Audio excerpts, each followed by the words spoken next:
Hello दोस्तों, आपका स्वागत है स्टडी पॉइंट चैनल पर। आज हम करते हैं चैप्टर 3 8 क्लास ग्रामीण क्षेत्र पर शासन चलाना। तो चलते हैं, हम पढ़ते हैं। कंपनी दीवान बन गई।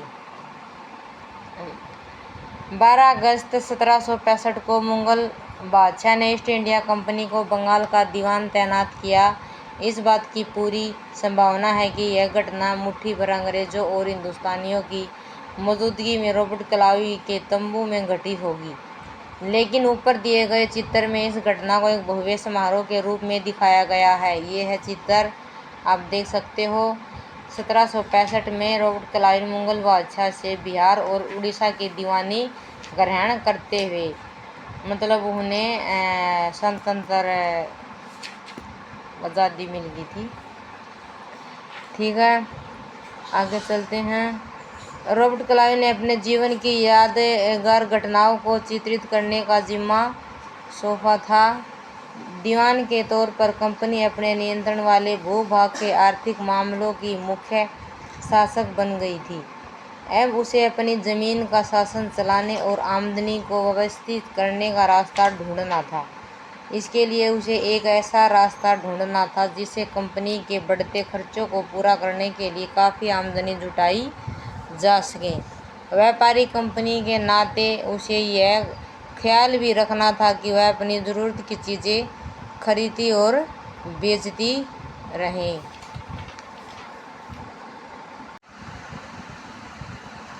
समय के साथ कंपनी को यह भी समझ में आने लगा कि उसे सावधानी के साथ आगे बढ़ना होगा।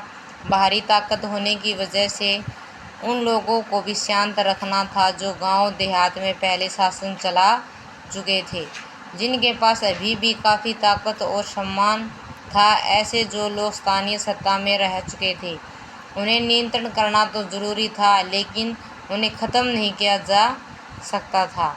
यह काम कैसे हो? इस अध्याय में हम देखेंगे कि कंपनी ने ग्रामीण इलाकों को उपनिवेश कैसे बनाया, आय के संसाधन कैसे जुटाए, लोगों के अधिकार किस तरह तय किए गए और मनमाफिक फसलों की खेती कैसे कराई। कंपनी की आमदनी। कंपनी दीवान तो बन गई थी, लेकिन अभी भी खुद को एक व्यापारी ही मानती थी। कंपनी भारी भरकम लगान तो चाहती थी, लेकिन उसके आकलन और वसूली की कोई नियमित व्यवस्था करने में हिचकिचा रही थी। उसकी कोशिश यही थी कि वह ज़्यादा से ज़्यादा राजस्व हासिल करे और कम से कम कीमत पर बढ़िया सूती और रेशमी कपड़ा खरीदे। इसी कारण 5 साल के भीतर बंगाल में कंपनी द्वारा खरीदी जाने वाली चीज़ों का कुल मूल्य दोगुना हो चुका था। 1865 में पहले कंपनी ब्रिटेन से सोना और चांदी का आयात करती थी।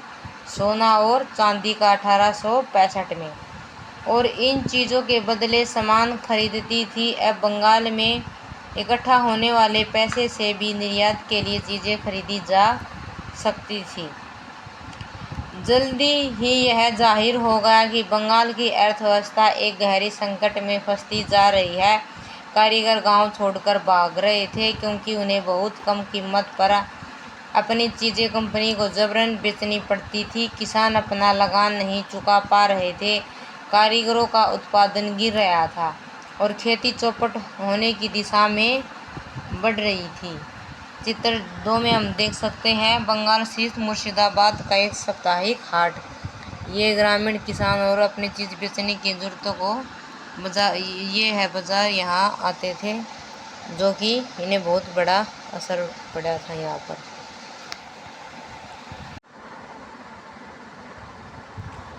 (1770) में पड़े अकाल ने बंगाल में 1 करोड़ लोगों को मौत की नींद सुला दिया गया था। बंगाल में अकाल पड़ गया था 1770 में, जो कि 1 करोड़ लोगों की मौत हो गई थी।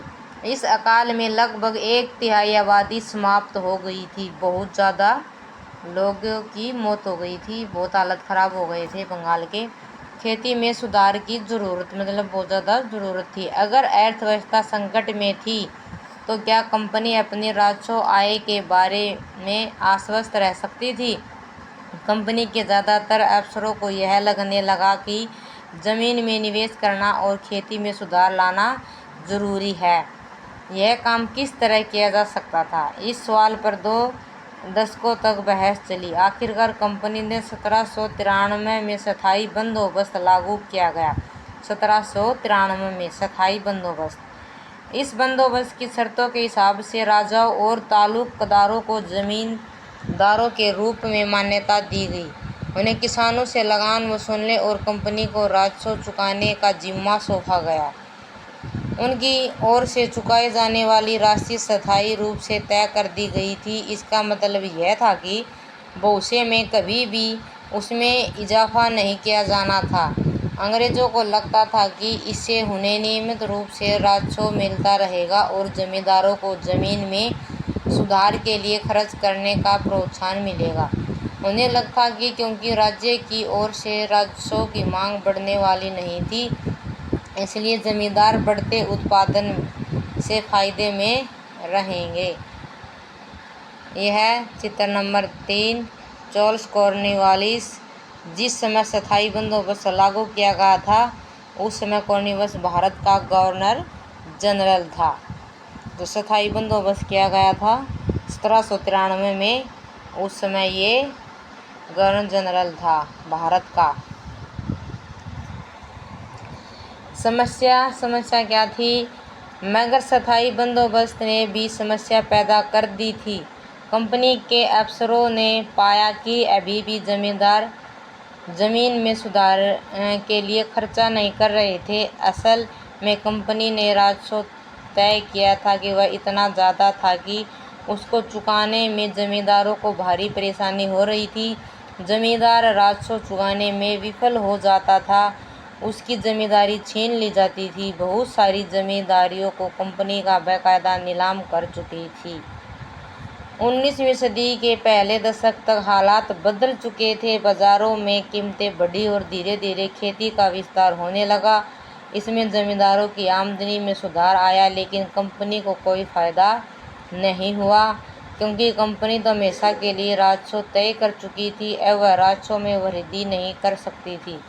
लेकिन जमींदारों को अभी भी जमीन की बेहतरी में कोई दिलचस्पी नहीं थी। उनमें से कुछ तो बंदोबस्त के शुरुआती सालों में अपनी जमीन गंवा चुके थे। जो बचे रह गए थे उन्हें भी बिना परेशानी और निवेश का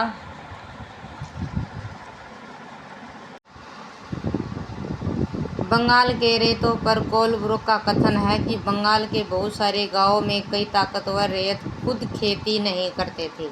वे औरों को पट्टे पर जमीन दे देते थे और उनसे भारी लगान वसूल करते थे। 1860 में H.T. कोलब्रुक इन काश्तकारों को शिस्ती इन शब्दों में बयान की थी कि बटाई की भारी शर्तों और मवेशियों, बीज, आजीविका व कर्जों के बदले बेगारी से दबे ये काश्तकार खुद को कर्जे से कभी बाहर नहीं निकाल सकते। जब उन्हें जीने को भी पूरा नहीं मिलता तो ऐसे भयानक हालत वे दिल लगाकर काम कैसे कर सकते हैं? न ही उन्हें अपनी हालत सुधरने की कोई उम्मीद दिखाई देती थी। खतरा उठाए आमदनी की उम्मीद दिखाई दे रही थी।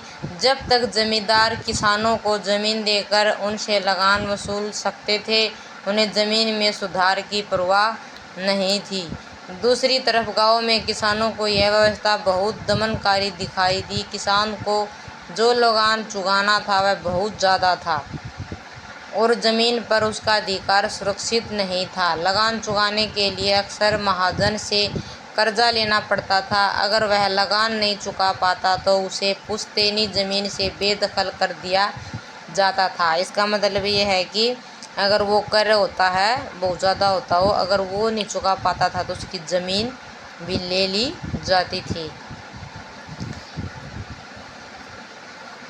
देखो चित्र इसमें देख सकते हैं। बंगाल के बहुत सारे गांवों में कई ताकतवर रैयत खुद खेती नहीं करते थे। वे औरों को पट्टे पर जमीन दे देते थे और उनसे भारी लगान वसूल करते थे। 1860 में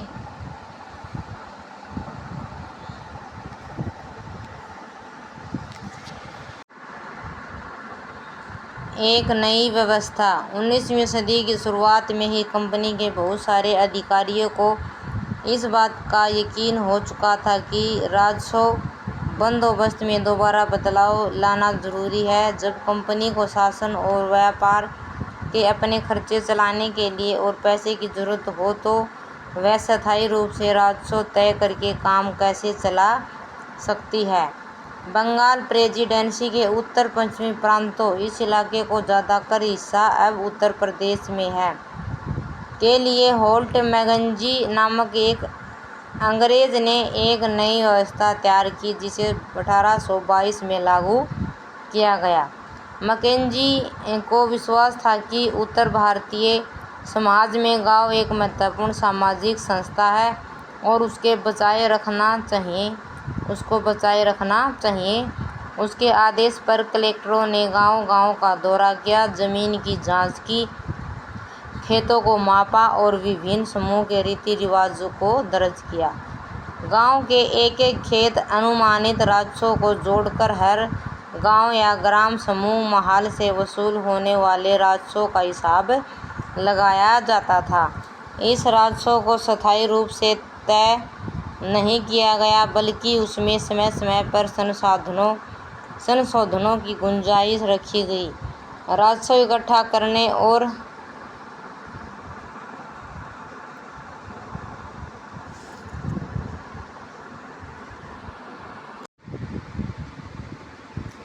राजस्व आकलन से पहले उनके खेतों का सावधानीपूर्वक और अलग से सर्वेक्षण किया जाना चाहिए।